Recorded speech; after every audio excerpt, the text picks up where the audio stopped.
My name is William Kipkemoi Kisang, MP Marakwet West, and the chair of the Departmental Committee on Communication, Information and Innovation of National Assembly. As an ICT or technology committee, we oversight the Ministry of ICT. The mandate of the committee is to oversight, appropriate funds for the same two state departments. You know, for the last 1 year, we've had over 56 meetings as a committee. We have considered 3 bills. We have considered 2 legislative proposals. We have had several questions and 1 statement. In the same time, we have also done vetting for the data commissioner. We vetted the data commissioner, Madam Immaculate Kasait, 2019. We went through all the process, and I'm happy to report that that office is already in place. We have also appropriated funds to the same office. I want to assure Kenyans that come 2022 elections, from what we have done with this office, we need to assure Kenyans that our data will be safe. Secondly, what we did also during the same time is what we call KICA, Kenya Information Communication Act of 1998 that was amended 2014-2015. There are amendments that were brought in on how to make use of universal service funds. On the legislative agenda that we've done is Computer Misuse and Cybercrime Amendment Act. There is an amendment that was brought in. This is basically to ensure, our youth, our children are not exposed to pornography. That is before the House, and I believe before end of this session, we should be done because the committee sat, we had public participation, we've done our report, we are only awaiting second reading and third reading, and basically the bill will be signed. Another one that is before the committee that we've also considered is Ict Practitioners Bill. This bill came also in the last parliament, and it was withdrawn that time, and this time it has also been brought by a member of the committee. And we have considered, I know there were several challenges, but at least we had a compromise between the public, stakeholders, and also the proposal of the bill. And the bill is already before the House. We've tabled our report, and we await a second reading so that the bill can go to all the other stages and eventually be signed. And this particular bill, basically, when it becomes law, it means the ICT practitioners are going to be licensed, they'll be registered, and basically we put order into the industry because now there's no order. We have order for lawyers, there is human resource, we have public relations officers, we have doctors, we have all these practitioners. It's only this particular sector that we do not have regulation in place. But I believe when this law is passed, basically we should have order in the industry. There is one that has disturbed everybody in the country, our youth particularly, that has become addictive. There are people who have lost life, committed suicide. There are people who have not paid their school fees. This is what we call betting and gaming, both online and through radio and TV. So we did an inquiry, and we are at the final stages of adopting the report and tabling the report. Finally, as a committee, every financial year, we appropriate money to the same state departments, and then we also ensure we monitor and oversight the funds that have been allocated. And I want to report to the country that for the last few years, we have given money to these state departments to ensure, because of also the pandemic, the COVID-19 pandemic that has ravaged the country and the whole world, is we have allocated money for fiber optic. So this now I want to report that basically by end of this year, we should have internet, fiber optic facility connection to every sub-county hospital, every sub-county headquarters, and then operators and also ICT authority that have been given license to do last mile will continue to do last mile to ensure every ward of this, every sub-location, every school, every polling station is connected to internet so that it's easy to work. Even if we say we continue learning online, no one should be disadvantaged. Because recently, when students started learning online, those in rural areas were disadvantaged. So, and we don't want this thing to be repeated again. That's why we are given resources to ensure internet is available across the country.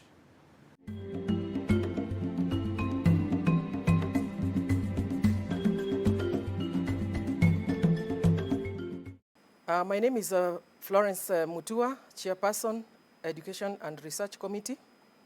The committee, in accordance with the second schedule of the National Assembly standing order, the committee is mandated to provide oversight on policy issues relating to education, training, and research.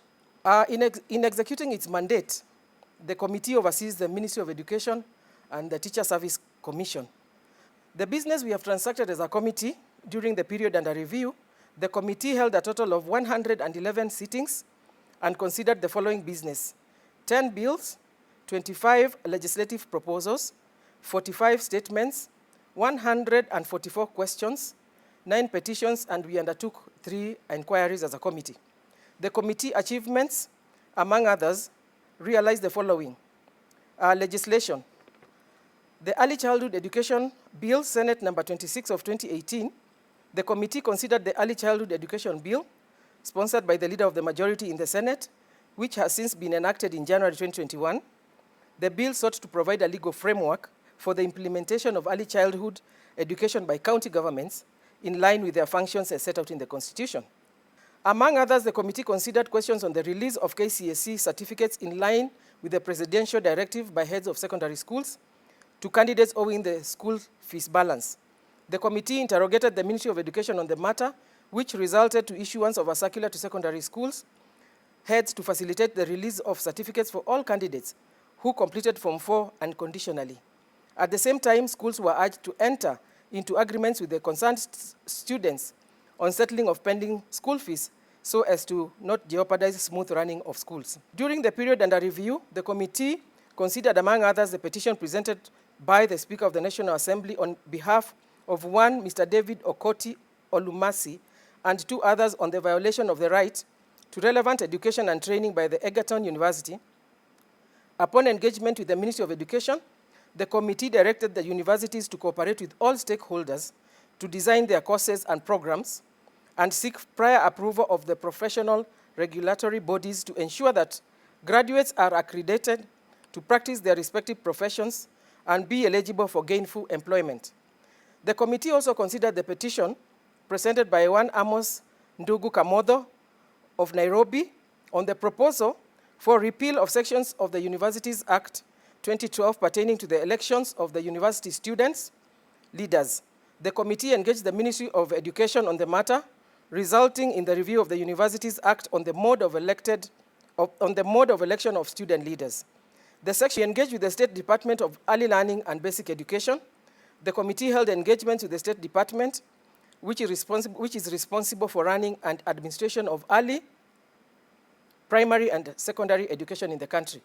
From the engagements, the committee has so far allocated Kenya shillings 3.2 billion towards infrastructural development to improve learning facilities in primary schools across the country. The committee has also been monitoring the implementation of the digital learning program, whose aim is to equip learners with information, communication and technology, skills born out of the government's vision to make sure every pupil is prepared for today's digital world, and to transform learning in Kenya into a 21st century education system. The committee continuously engages the ministry to ensure that free primary education and free day secondary education capitation funds are disbursed to schools on time at the beginning of the school term. The impact of this is that school programs are not interrupted due to a late release of funds, and that every Kenyan child has access to free basic education, which is a fundamental right.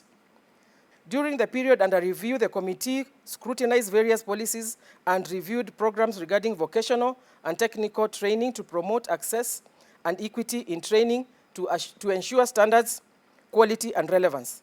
the series of reforms targeted at expanding youth access to training, improving the quality of training, and better matching of training skills to the demand of the labor market.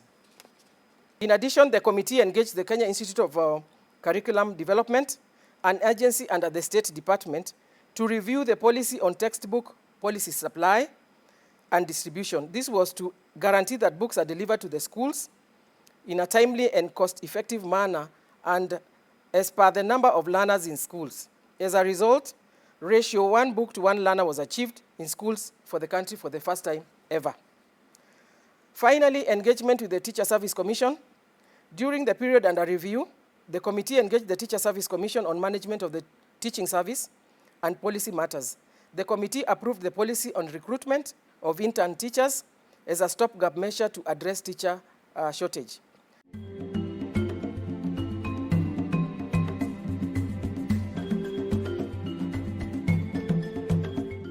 My name is Silas Tiren. I represent my main constituency in Uasin Gishu County and the chair of Agricultural Committee and Livestock. The Department of Agriculture Committee is one of the 15 departmental committees of the National Assembly established under Standing Orders 216 and is mandated to investigate, inquire into, and report on all matters relating to the mandate, management, activities, administration, operations, and estimates of the assigned ministries and departments. Mandate of the committee in accordance with the second schedule of standing orders. The committee is mandated to consider matters of agriculture, livestock, and fisheries, development, production, and marketing.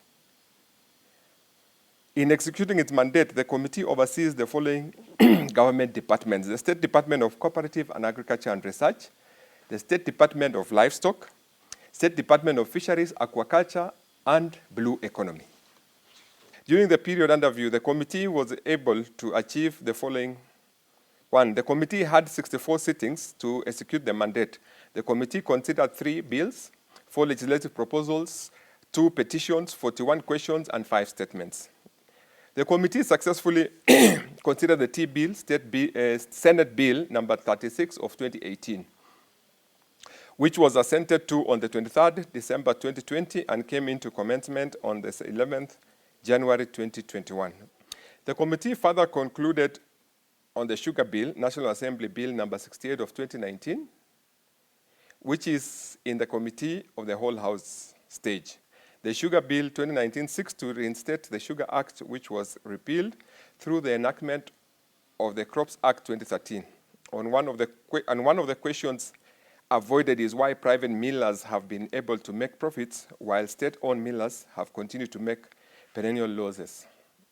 The committee recommended allocation of funds to various critical projects in the financial year 2019-2020.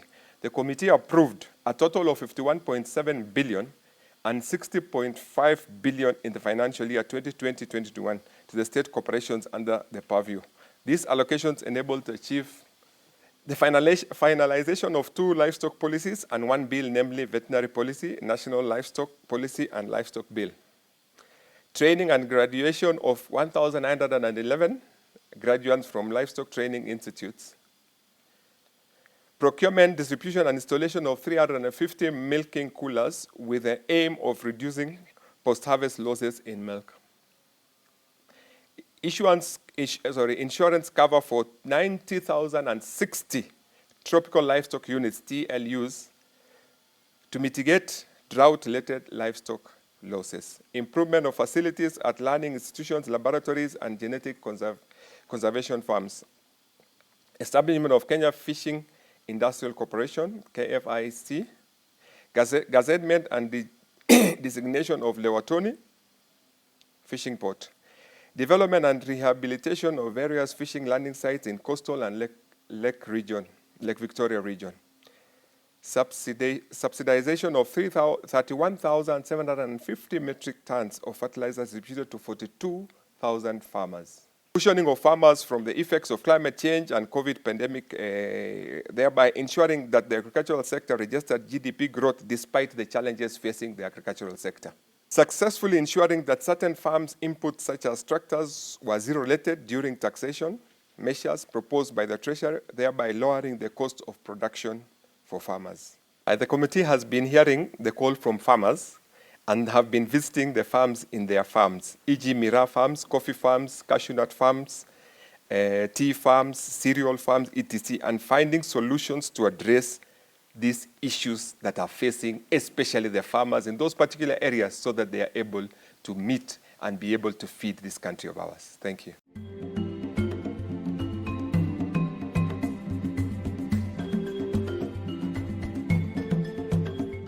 My name is Opio Wandai. I am a member for Ugunja constituency, currently serving my second term. And I also happen to be the chairperson for the Public Accounts Committee. The Public Accounts Committee is created under Standing Order 205, the standing orders.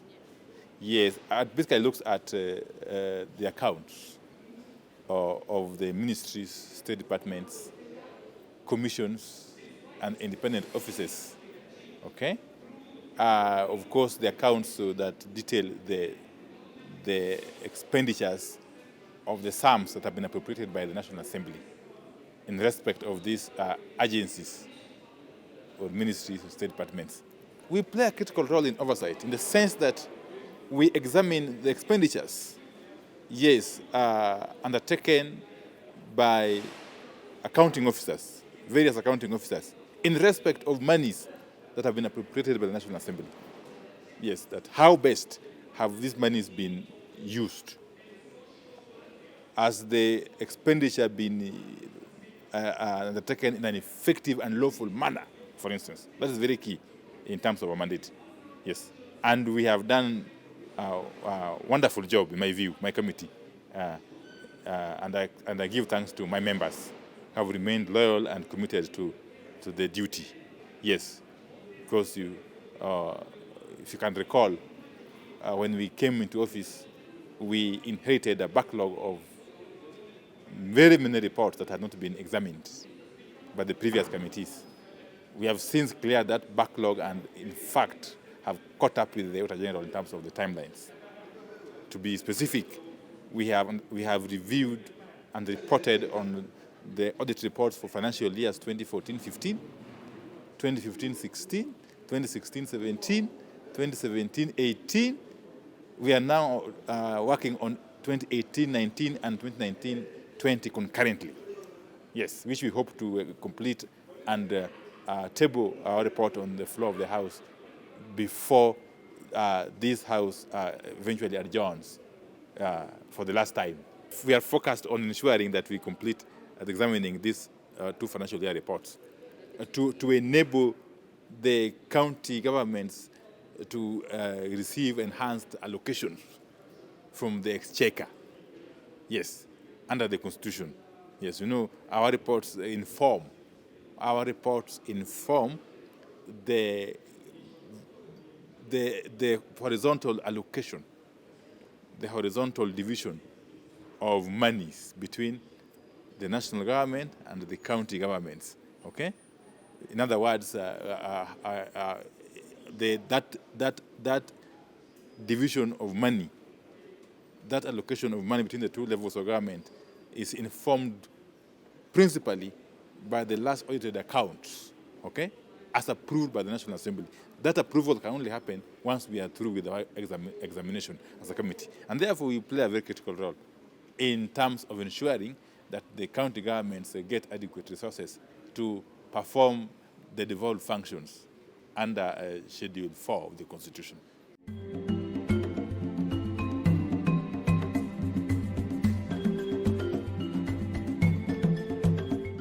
My name is Kaduri Murungi, Member of Parliament, South Imenti constituency, and the chairperson of a committee of the National Assembly known as the Special Funds Account Committee.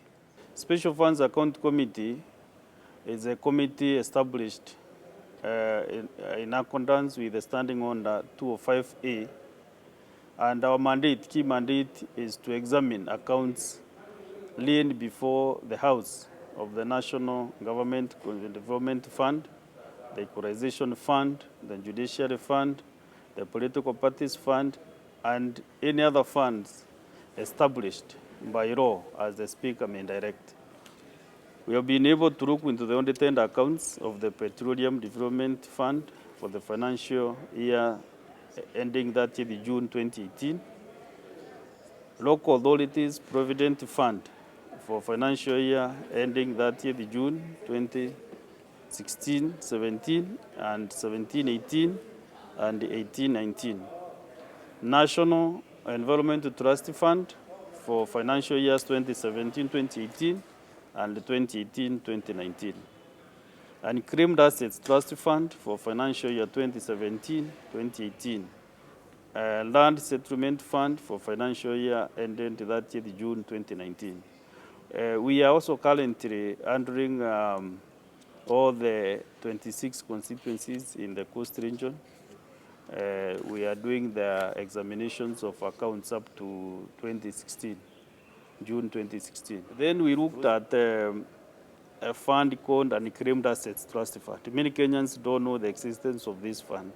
This is the fund which was established some 5 years ago, and the mandate of this fund is to try to and trace owners of assets. Even from the mobile phone, there are people who passed on, they have money, M-Pesa money with Safaricom. There are people with accounts which were closed by the banks, which has some coins there.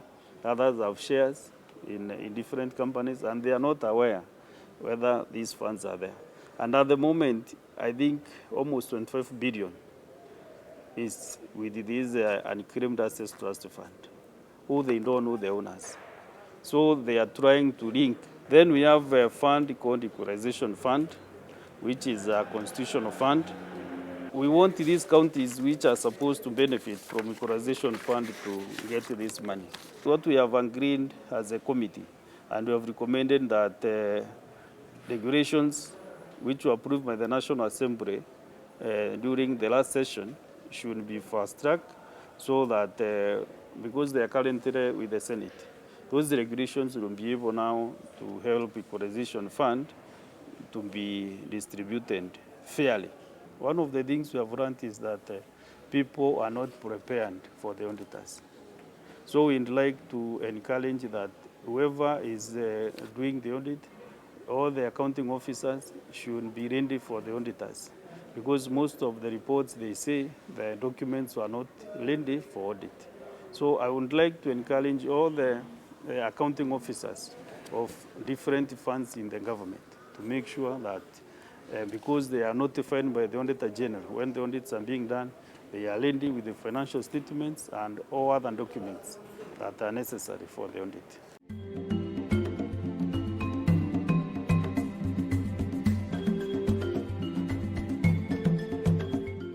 My name is Honorable David Kosing. I am the MP for Pokot South in West Pokot County and Chair of Transport, Public Works and Housing Committee. Within the year of review, we have dealt with 7 bills. 7 bills. That, of course, then falls under the mandate in Article 95 in terms of legislation. Number 2, we have dealt with 4 legislative proposals. Somebody may not really understand between bills and legislative proposals. Legislative proposal is a proposal that will lead into a bill, should we then as a committee approve. So we have dealt 4 of those. Number 3, we have done 3 petitions. We have dealt with 14 statements. It's one thing to oversight, but it's also one thing for the people that ask questions to be satisfied. And that's how we feel, or me as a chairman, that I feel that something good is happening. And that is in questions and statements. My committee has dealt with 4 treaties and agreements for ratification. And among others, very specifically, among others, or these treatments, treaties that we have dealt with, is on shipping and maritime. And very critical is to give the people of Kenya an opportunity to hold a special ID, special identity card. What is this special identity card? We did actually approve setting up of a cargo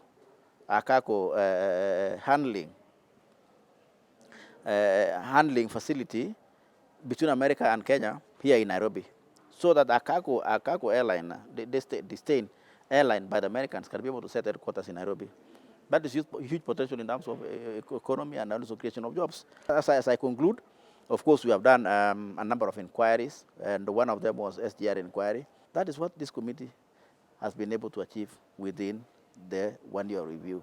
I think this is a lot, if you might consider. I think somebody might be saying this for 5 years. It's not for 5 years, it's only 1 year.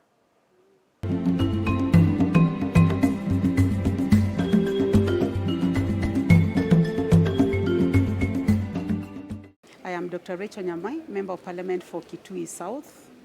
I chair the Departmental Committee on Lands. It is the committee which investigates into all matters lands, physical planning, settlements, and everything that goes with it. I'll only focus on 3 critical bills which have since become laws. And the first one which I'll look at is the Sectional Properties Bill. And this bill was the National Assembly Bill number 23 of 2019. It became law in December 2020. And this bill facilitates the realization of affordable housing where individuals in this country who would like to purchase flats can acquire title deeds for these flats. We also handled another bill, that is the Physical and Land Use Planning Bill, and it was the National Assembly Bill number 34 of 2017. It has since become law. It became an Act of Parliament in July 2019. And the purpose of this law is to ensure that we have harmonized plans and standards for physical planning in the whole country. And here the Ministry of Lands and Physical Planning is called upon to give as much support as they can to the counties to ensure that planning is not a big issue only at the national level. It must be a big issue within our counties, within our sub-counties, and all the way to the local towns. And I'm sure that all the citizens of this country would love to see proper planned cities, towns, etc. We also handled the Land Value Laws Amendment Bill of 2019, and this is the one which focuses on the land value laws. The purpose of having land value laws is to provide a uniformity and predictability in compensation for land which is acquired for mega government projects, even for small projects. With regard to legislative proposals, this Departmental Committee on Lands has received 3. We were able to pass 1. The 2 that we did not pass were one for eviction and settlement procedures bill, which had been brought by one of the members, and another one for registration of the Institution of Surveyors. Why the one for resettlement procedures did not pass, eviction and resettlement procedures did not pass, is because we felt that these matters are already addressed in other laws. So the committee felt that there was no need to over-legislate. With regard to the registration of the Institution of Surveyors, we felt that this was an important legislative proposal, but it needed further stakeholder consultation. We have received 57 petitions. So far, we have been able to finalize 31 of them. This is very heavy work. You will agree with me that the Departmental Committee receives a lot of work on the floor of the House, and this is majorly petitions that are brought by members of Parliament from various places. And the issues of focus majorly will be matters resettlement of squatters, historical land injustice, irregular allocations, irregular evictions, and alleged fraudulent land transactions. And based on these petitions that have come to the House, the committee has been able to give many solutions, which I will not go into because of time. This committee participates in the budget-making process, from the budget policy statement to the estimates, and also follows up through to ensure that the projects and programs that we fund are implemented.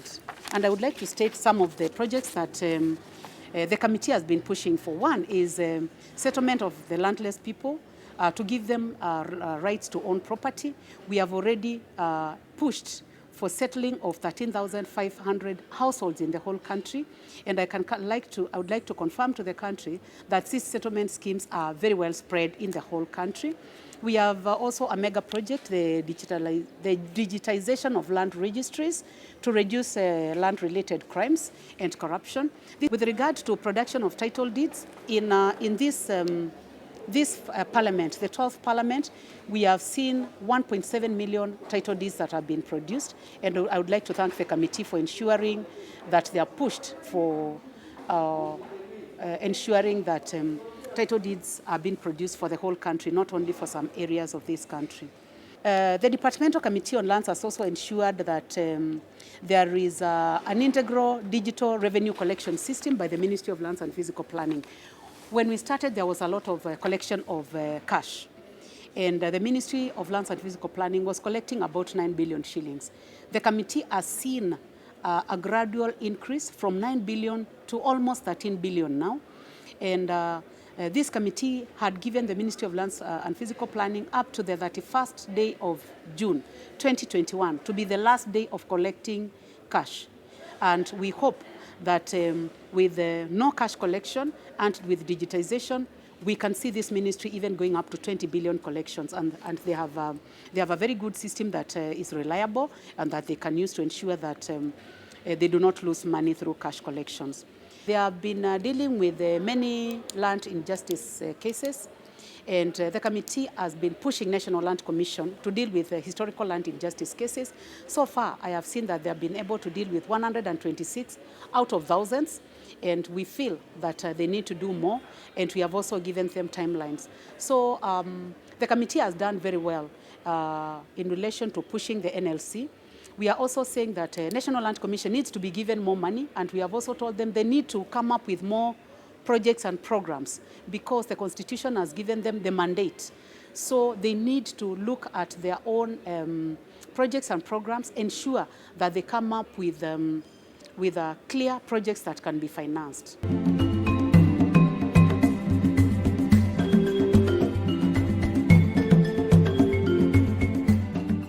Ms. Wafula Wamunyinyi. I am a member of Parliament for Kandui constituency in Bungoma County, and here at the National Assembly, I'm the chairperson of the National Assembly Select Committee on National Government CDF. One of the key functions of the committee is to oversee the implementation of the Act. And in this respect, while we oversee the implementation of the Act, we should also, every 2 years, file reports to the National Assembly regarding the performance of CDF within the constituencies and across the country as a follow-up to ensure that the Act is fully implemented. The committee is also mandated to oversee the framework and legislative needs where there is need to amend the Act or to improve on the provisions in the Act so to make it more effective. The committee has also been mandated to do that so that the fund is made more effective and that projects are implemented as expected. The committee is also mandated to review the framework set out for the efficient delivery of development programs financed through CDF. We have been able to make the Treasury understand, working with the Treasury, funds have been released even with the difficulties. So that's a major success, having funds released, secured from the Treasury for projects. That is indeed a major success. As a committee, we have been able, working with the ICT, have encouraged constituencies to enter into MOUs, agreements with the Ministry of ICT to the extent that constituencies establish innovation hubs which have been utilized by the youth in their areas, JIRA teams that are in the country to help the youth, to tap these encourage them for employment purposes, for income generating activities, and so on and so forth. We have, I think, also been able to realize major success over stalled projects. You know, at the time when the governance system was, the earlier governance system, you know, before the introduction of devolution, when counties came in, you know, CDF was doing all the projects. But now when real devolution came in, the functions were split, county governments were given functions, and the national government also was left with functions. So there are projects which had earlier been started by CDF at the constituency level.